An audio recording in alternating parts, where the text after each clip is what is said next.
আমরা রমাদানুল মুবারক একটা বরকতময় শ্রেষ্ঠতম মাস আমরা অতিক্রম করতেছি।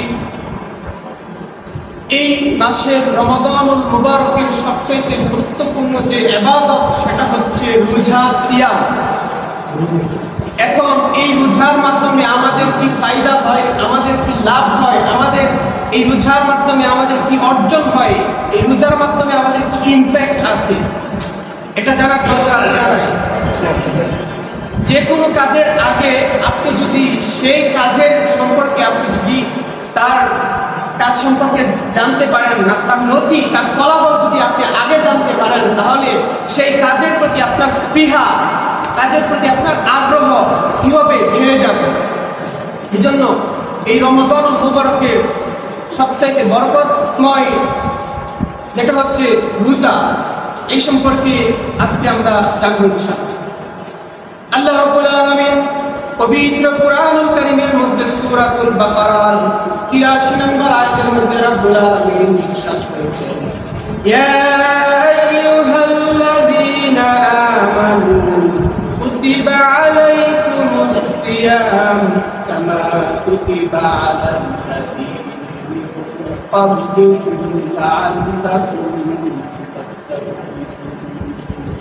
আল্লাহ রাব্বুল আলামিন বললেন, ইয়া আইয়ুহাল্লাযীনা আমানু, হে ঈমানদারগণ, হে বিশ্বাসীগণ, কুতিবা আলাইকুমুস সিয়াম, তোমাদের উপর রমজানের রোজা ফরজ করা হয়েছে, কামা কুতিবা আলাল্লাযীনা মিন ক্বাবলিকুম, যেমনি ভাবে তোমাদের পূর্ববর্তীদের উপর ফরজ করা হয়েছিল, লাআল্লাকুম তাত্তাকুন, যাতে করে তোমরা তাকওয়া অর্জন করতে পারো, মুত্তাকি হতে পারো, যাতে করে তোমরা আল্লাহ ভীরু হতে পারো।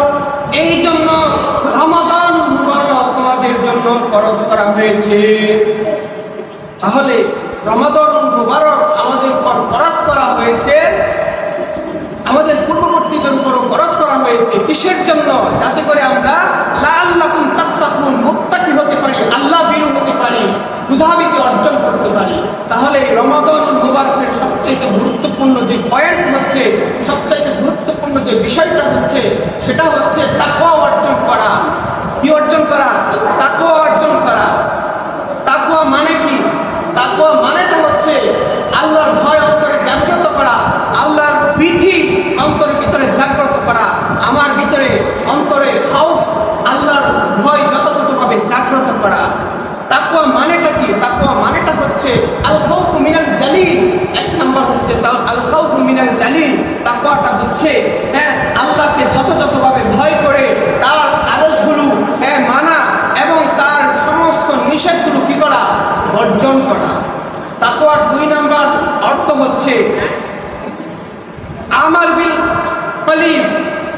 তাকওয়ার 2 নম্বর অর্থ হচ্ছে আপনার আল্লাহ তাআলার পক্ষ থেকে যা কিছু নাজিল হয়েছে সমস্ত কিছুকে কি করা, মেনে চলা এবং নিষেধগুলোকে বর্জন করা। তাকওয়ার 3 নম্বর শর্ত হচ্ছে, 3 নম্বর অর্থ হচ্ছে যে অল্পে সন্তুষ্টি থাকা। আমাল বিল কলিল, অল্পে সন্তুষ্ট থাকা। 4 নম্বর হচ্ছে যে আখিরাতের প্রতি, আখিরাতে আপনার প্রস্তুতি গ্রহণ করা। এই 4টা বিষয় যখন আপনার সমন্বয় হবে, একত্রিত হবে, তখন আপনার ভিতরে তাকওয়া আসবে। তখন আপনি তাকওয়ার ফিল অনুভব করতে পারবেন, তখন আপনি তাকওয়ার অনুভূতি আপনার ভিতরে সেটা আপনি ফিল করতে পারবেন, অনুভব করতে পারবেন। তখনই আপনার ভিতরে কেবলমাত্র তাকওয়া আসবে। এই 4টা বিষয় যখন সম্মানিত আসবে, তাহলে আমরা বুঝতে পারলাম এই রমাদানুল মুবারকের সবচেয়ে গুরুত্বপূর্ণ কি, সেটা হচ্ছে তাকওয়া অর্জন করা। কি অর্জন করা? তাকওয়া অর্জন করা। এই সম্পর্কে আল্লাহ রাসূল সাল্লাল্লাহু আলাইহি ওয়াসাল্লাম সহিহ বুখারী এবং সহিহ মুসলিমের মধ্যে এসেছে, আল্লাহ রাসূল সাল্লাল্লাহু আলাইহি ওয়াসাল্লাম বলেছেন, মান সামা রমাদান ঈমানান ওয়া ইহতিসাবান গুফিরা লাহু মা তাকাদ্দামা মিন যামবি। আল্লাহ রাসূল সাল্লাল্লাহু আলাইহি ওয়াসাল্লাম বলেছেন, মান সামা রমাদান, রমাদানুল মুবারকে যারা রমাদানুল মুবারকে আল্লাহর সন্তুষ্টির উদ্দেশ্যে রমাদানের রোজা রাখবে, আল্লাহ রাব্বুল আলামিন তাদের পিছনের সমস্ত জিন্দেগীর গুনাহগুলোকে মাফ করে দিবেন। গুফিরা লাহু মা তাকাদ্দামা মিন যামবি, পিছনের সমস্ত গুনাহগুলোকে কি করবেন? মাফ করে দিবেন। এজন্য এই রমাদানুল মুবারককে তাকওয়া অর্জন, ক্ষুধাবৃত্তি অর্জন, এটাই হচ্ছে মূল অ্যাচিভমেন্ট, মূল লক্ষ্য, মূল পয়েন্ট। এটা অর্জন আমাদের প্রত্যেককে আল্লাহ সুবহানাহু ওয়া তাআলা তাকওয়া অর্জন করার তৌফিক দান করুন। সকলে বলেন আমিন।